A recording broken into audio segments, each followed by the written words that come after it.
JoJo and them that's trying to go to University of California, Berkeley, for the longest for letting his brother take the test so he could play ball. They didn't even have to do that. When I was in school, the alphas was still the test. Look. Well, the issue is... Well, you know the celebrities. You mentioned the great celebrities that are caught up in that. That's what I was getting at into my What's Going On segment host. Okay. Help me with the story. Sorry. I couldn't get there, but this is what's going the wrong. # we in here. So, Lori Laughlin and actress Felicity Huffman are among at least 40 people indicted in this sweeping college admissions bribery scandal. So, if you don't know Lori Laughlin, she was Aunt Becky on Full House. And Felicity Huffman, I don't know what she playing, but she had Desperate Housewives. Desperate Housewives. And her husband is my homie, William Macy Gracie. William Macy Gray is somebody else. No, I'm William Macy. Gray. William Macy. So these were below average children, right? Like D students. Well, they're not saying that they were below average, but they didn't qualify. They failed the test. They were not getting the high scores to get them in the school. And these schools are very selective. And there's only so many slots. So the people who actually did everything that they needed to do to be accepted couldn't be accepted because white people were filling the slots. Now, I've heard of the changing of the grades and getting somebody to take your test. Now, I'm not gonna act like I'm new to that, but the taking pictures and acting like you actually played a sport and never played a sport, that one was new to me. I don't even understand how you can get away with that. It just seems like some things. But saying you go to a private motion. school, I guess I went to a private high school. We played only 5 games, and he scored 80 points a game or something. Well, I guess it's people don't really look. The college administrators are not really going through. They're not doing their job. They're not doing the due diligence. But if you get these packages and you have the coaches coming, you coach. If you got a coach like Stick coming in the office, and, oh man, Marcel been hooping. I want to see some tape. No, you bribing the admissions officer. You the coach. Yeah, that money went a long way. The guy who started the alleged scheme, because y'all want me to say alleged, he was the broker in between the parents and school authorities who were allowing these kids. Now, like 50 Cent on Power. He did that. I've known him all my life. He did that. My thing is, and I'm going to watch this straight through, because if they just gave your boy Jesse 16 counts and they don't take these white people down, there's going to be a problem. Well, you can just already anticipate the problem because I was enunciating and I wanted them to hear white people. You can already anticipate the problem because the same 16 counts, even 16 counts on aggravated assault, Van Dyke is now in a country club because he got beat up. I saw Van Dyke yesterday. I was waiting to tell y'all this. I was turning the corner downtown. This woman looked just like that. I said, they didn't let him out. He got a wig on this corner. I want to get this. It probably is. But no, they better do something because I know parents who are in jail for lying about where they live so that their kids can go to a better school and a free public school. I know parents that didn't got their link reduced because they lied about how many kids they've had. And they going to jail for this type of stuff. And, these celebrities need to be held accountable. I agree. They need the book needs to be thrown at them. Get them. And I don't know what jurisdiction is representing this case, but I believe that we need to call. But on another note, do you have a number to the people that's selling it? Yes, I'm like, wait a minute. My nephew on his way. Hold on. Don't lock him up yet. I'm going to raise $15,000. Would you pay for your child to go to a better school?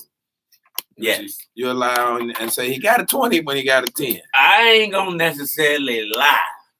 But I might go to dinner with the organization and say, well, I'd like to make a contribution of $20,000 to your cause. And name the school after the lunchroom after me, and hashtag it's still a lie. Pay to play. It's still a lie. Would you do that, Miss Faye? No, I would not. I absolutely would not. I believe that people should be where they're supposed to be. Right. I think everything is God ordained. If you didn't get in on your own accord, then I put my child on the short yellow bus. I said, look, but I do think. Wait, let me finish. Long yellow bus. Let me finish. I do think that when you have connections, like political connections, or if you have connections with administrators, and they can see how to fast track your child, because there are programs for underachieving students that get them on track. If you don't go that route, you're not really doing the child a good service. In fact, you're doing them a disservice. Okay. Because there are remediation programs in these colleges that are very strict to get the child up to the levels that they need to be in. But if you bypass all of that, the college doesn't know that the child's even in need of it. Right. So as a child advocate and a child educator, no, I wouldn't do it, because my first and best interest is in that child and making sure that they come out on top and ahead. Go ahead, sister. We need sisters and brothers in different positions that feel the way about kids like you do, all the way up to the top to being a graduate of high school. We need that. You see that? It starts, but I'm glad it starts way now. I'll say this: this has been going on forever. The way they did it, I believe, is just downright dirty, and they need to be prosecuted. Ooh. I wonder who got mad at They should have did it, and that's what I said. Somebody didn't get in. Somebody they didn't take care of and drop the dime. Because he probably would have been working a long time. Yes. It's always been favors. Beasley is one of the best schools, middle schools in the city, and I don't think it's probably 2% of the kids that live in that area ever went to that school, ever. So most of the kids that go there can either really play sports real good, or they transferred in or bust in. So it happens. I got a couple of kids. Well, that's where Derrick Rose went there. Now we have a caller on the line, Sister Sandra, who wants to weigh in on this conversation. Sister Sandra, are you there? Yes, I am here. Okay. So Sandra, what you got to say? So y'all not talking about the R. Kelly, but I want to stress this. Just like them white folks took their kid's picture and put it on athletes that can play, they did the same thing with R. Kelly. And put his picture with all them ghetto young black girls. Ooh, Sister Sandra. He gifted, and he fired the whole staff because they were stealing from him, and now all of a sudden he's a pervert. The devil is a liar. The devil is a liar, Sister Sandra. Don't say it again. You got Tammy. Yes. Wait a minute, the devil is Tammy's a liar. been saying that. Sister Sandra, what about the tape where he turned around and answered his name? Hold on, Sister Sandra. That's your only proof, Robert. And he said yes. Can this thing happen? That's right. They superimposed his face in that image. Now, I seen him at McDonald's. Sister Sandra, though, listen, I thank you for that commentary, but I want to know what you got to say about these stealing white folks, though. It's been going on for years, and they've been lying for years. So what if Jesse decides to tell a lie? She said, so what if Jesse decided to tell a lie? I love that. You are...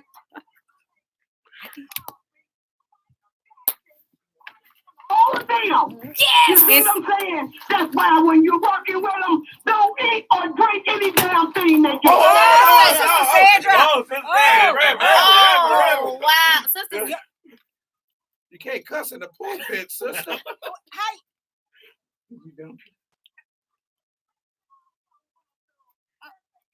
Okay. I know that's right, Sister Sandra. I want to thank you for that comment, and keep listening to the Brunch Bunch. That's our new prayer warrior over there. Sister Sandra, such passion. We know. See, I love passion like that. And we know, listen. No, everybody can't claim that, though. You say, our new prayer warrior. I don't know if I want that. It's my prayer warrior. I got enough going on in my life. You an R. Kelly hater. I can see it all in your girl. I'm just saying, I need somebody to pray with a little less. You know, oh, that's a fervent prayer warrior. God, I know you. Where you at? She started telling God what to do. Get here now. I'm at the door waiting on you. No, I don't want that. I'm excited that all our conversations start to work together for good. Like Judah said, for my good, 1390. Is that her first time calling? That's the first time I ever heard. Oh my God! You wasn't playing.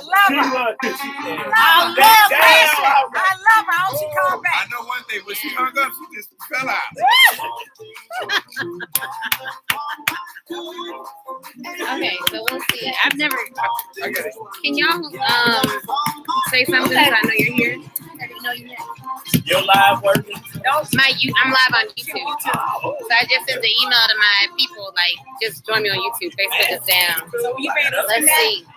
I've never gone live on YouTube. So I don't know if they're gonna talk back. Are y'all gonna talk? Hello? Who is here? Well, first of all, Stick is going live on Twitter, and I never even knew that was a feature. Me neither. I don't think it is. I think he's gonna be live by himself. That's how I feel, but it says somebody's here. No, we still no internet connection.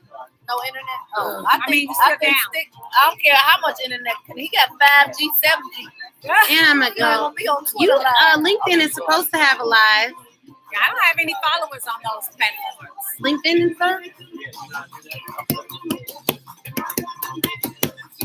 Let me see.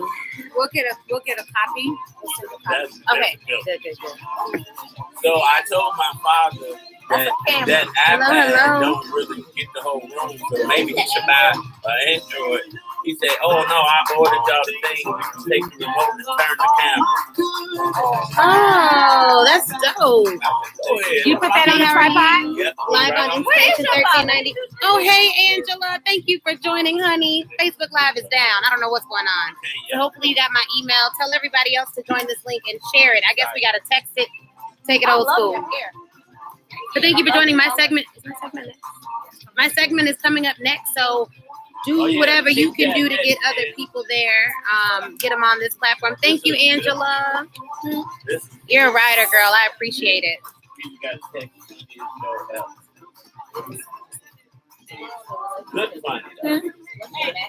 Yeah, it was like over $280,000, but it was $300,000. Yeah. Somebody said that? Yeah, you can mention that. Her name is Honky? Yes. Her name is Honky. All right, my segment's up. She said Honky. Hey, Atlanta, Georgia. Thank you for joining us. Oh, we hear you and see you all. Thank you so much. Share it out, girl. Get your people on. She got a call from upstairs. Let me give you all the. No, it was somebody listening. Let me give you guys the number. You can call in if you would 312-591-3878. 312-591-3878. Thank you all so much for joining. We can make this work. Maybe I'll go live on YouTube more because I haven't done I that. think she said Honky. This is fun. And it's a great group here. She said Honky, not me. I said This white. is the brunch fun. Yeah, like these are the So words my that you segment is can't up say. next, so please keep rocking with us. Which mic do I share? Oh, we're sharing the mic? Okay. Yeah, we don't want to say Until we get live back up. Yes, thank you. And I sent you guys that number so you all can call in and be a part of the conversation. Oh, we got people now, we know. Facebook is down. Hey, what's up? So we're here with the brunch bunch. So we need y'all to talk back and call in and all that fun stuff. Yeah, Facebook got up. Hey. Hello. Okay, so we're live. This is YouTube. We're live on YouTube. So you all can share out the link and invite whoever you want. How we gonna do this mic thing? Have people call in.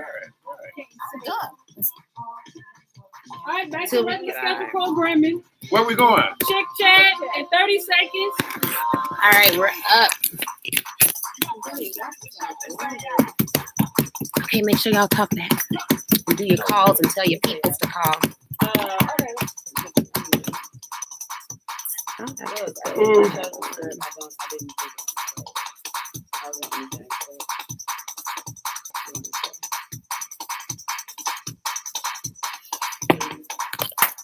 All right, Chick chat, stand by. It's time for Chick Chat.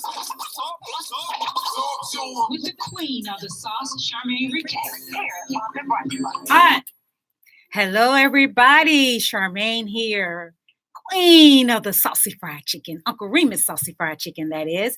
And that song was a great segment into what we have because it is good information that you are about to receive.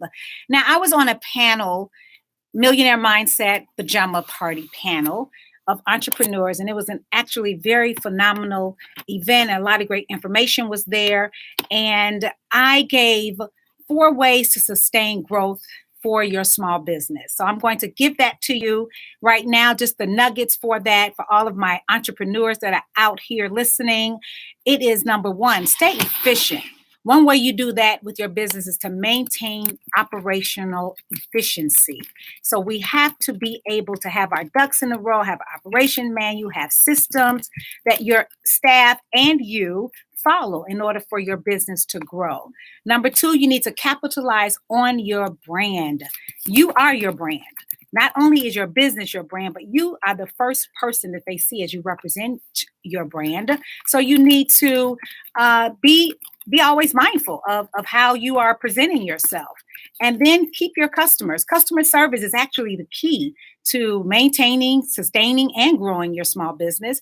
And then I told my audience on Sunday to always stay connected to their community. Do good in the community. Yes. Be helpful. You know, you may not have the substance, but you have your time, because that will build business, because they will remember you coming out to give your time when they need to have a business need, if you have that need. So those are my 4 nuggets for sustaining the business. And segue to introduce my guest that I'm so excited about. She was also a great panelist on on Sunday, and I was so appreciative of the information that she gave. And I know you, our audience of the Brunch Bunch, will be happy to hear it. So my guest today is Ashley Kirkwood. Ashley left her good position at one of the largest law firms in the world to form her own law firm specifically designed for entrepreneurs. She's represented billion-dollar brands as well as solopreneurs in her career. Now her specialty is trademark law and employment law for emerging and thriving businesses. She is also, you may know her from her tagline, the Lit Lawyer, due to her fun do-it-yourself legal training, such as clap back with contracts and get the tea on trademarks. One thing's for sure, she's helped businesses get their legal lives in order with integrity, style, and so much substance. Welcome, Ashley, to the show. Thank you. Thank you so much for having me. You're so welcome. So, I know that we have so many people that are listening, especially on this segment for entrepreneurs that really sometimes are stuck on how to get started. And I won't say stuck. I will say not really efficiently trained in the legal business of owning a business. Right. So I know that there are some questions that were asked to me, and I know we're down on our social media outlets, but some people were asking, tell them a little bit about when they start a business, LLC, S Corp, C Corp. Can you break that down a little bit as to, or sole proprietor? What are the differences? Definitely. So that's the number one question that I get all the time. And essentially the one, here's what I want to say. Don't get overwhelmed, just start. Don't get overwhelmed, just start. You can deal with, most of the time, people get so paralyzed by the overwhelm that they don't even start. So number one, start your business. Okay. Don't wait to have everything in order. Okay. That's from me. Don't wait. But once you get started, if you want to figure out what you should have, a sole proprietorship does not separate your business assets from your legal assets. So in plain language, if you get sued, they could take everything. Okay. That's a sole proprietorship. That means you just started. You didn't put your business in a house. I say house because I use that as a metaphor for the different types of business entities you can have. If your business lives in the LLC house, then your business assets and your personal assets are separated to some degree. They can only come for what you've put into the business. Okay. So it protects you a little bit, but not all the way. If you want a bulletproof business, then that would be the corporation. That's the strongest house you can put your business in, but it's also the most expensive to run, and it has the most requirements. So if you know that you're the type of person who is not going to do your paperwork, you barely file your taxes on time, then maybe the corporation either isn't for you or you have to hire a lawyer to handle your business. But if you want something that's a little bit less cumbersome to run, that would be the LLC. And there's also tax implications. So everyone starting out should talk to 2 people, an accountant and a lawyer, in that order. I always recommend you go to an accountant first, and then you come and talk to a lawyer to make sure that you can stay out of hot water and legal trouble. So that being said, an LLC, if you have employees, it's okay to even operate for an LLC from your employees. Does that give you any protection from your employees in the LLC house? Well, the LLC, when you have employees, depending on the number of employees you have, you really want to have a corporation. You really do want to have a corporation. And all of this is governed by state law. So different states have different entities that they can use. And I say that because I know on social channels, sometimes different people from different places are listening in. But if you're going to have a large operation, a lot of employees, then the corporation is typically the way that you'd go. And the way that that's structured is different depending on the type of business you have. And just for the audience, what's a lot of employees? Is there a threshold? Yeah, no, I mean, if you are, so a lot of solopreneurs, people who are operating their businesses alone, have contractors, people who they pay on occasion to do certain things. I actually have contractors, and I have an LLC for my speaking business and a corporation for my law firm. But with contractors, you can have an LLC. When you start paying payroll taxes, they're W-2'd actual employees, they're not just contract workers, then the corporation is going to give you the most protection. Okay, so talk a little bit about when you have a business. I know that you are on the trademark side because the firm that you represent, where you worked, you represented billion-dollar brands for trademark. So, well, billion-dollar brands in litigation. So I am a small business and I have a tea brand. How do I protect that? Do you recommend, as someone that small, trademarking and protecting? Yes. I even recommend people who are not business owners but have brand ideas to get a trademark. So if you know you want to have a t-shirt line and you come up with an awesome name for your t-shirt line, you don't want anyone else utilizing that name. You want to make sure that you can protect that name. So trademarks protect brands. So one business can have several different brands. You can trademark slogans. Taylor Swift trademarks every little slogan that she has in her song. I mean, she has tons of trademarks, dozens of trademarks that she has. You can trademark your name.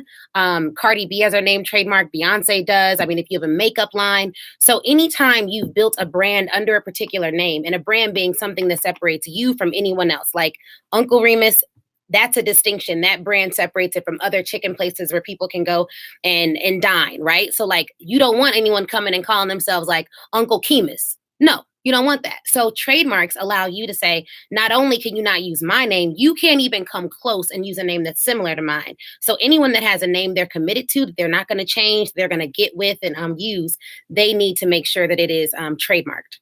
Some barriers to entry for getting trademarked is in people's minds. Mm-hmm. They think when people start to trade on the market, they think they have to have a whole lot of money.